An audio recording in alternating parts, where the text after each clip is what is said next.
போய் அவரை சந்திச்சிங்களா அப்படின்ட்டு பிரிண்ட் மேகசினில் ஆர்டிக்கல் எழுதியிருக்காங்க. நீங்கள் வந்து ஒரு விஜயை சந்திச்சிங்களா அப்படின்னோடனே சந்தித்தேன்.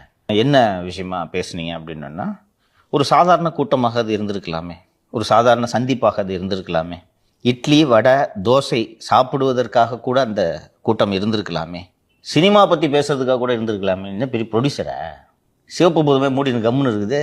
என்ன விஜய் அவர்கள் பக்கத்துல போய் உட்காந்து வடை சாப்பிட்டாதான் அவன் வாய்க்குள்ள போகும். போகுமா? கரெக்டாக கேட்குறேன் பாரு தம்பி. என்ன உருட்டு, நீ எதுக்கு பேசுன்னு தெரியாது, பைத்தியக்காரனா நம்மலாம். பதில பாரு, இதில் சொல்ற கேள்வி இல்லை. பைத்தியத்தெல்லாம் எதுக்கு வச்சிருக்காங்க காங்கிரஸ்லன்னே தெரியல. இது சொல்லிட்டாரு அவர் ரிப்போர்ட்டரு பிரபாகர் தமிழரசன் ரிப்போர்ட்டர் கோட்ஸில் போடுறாரு. ஓகேவா? நார்மலி நானும் இந்த மாதிரி பைட்டு சீனியர் ஜேர்னலிஸ்ட்டை பைட்டு வாங்கும்போது எழுதிட்டு கோட் அவங்களுக்கு அனுப்புவேன். அவர் சொல்லும்போது சார் நான் உங்களை கோட் பண்ணிக்கிறேன் அப்படின்னு சொல்லுவேன்.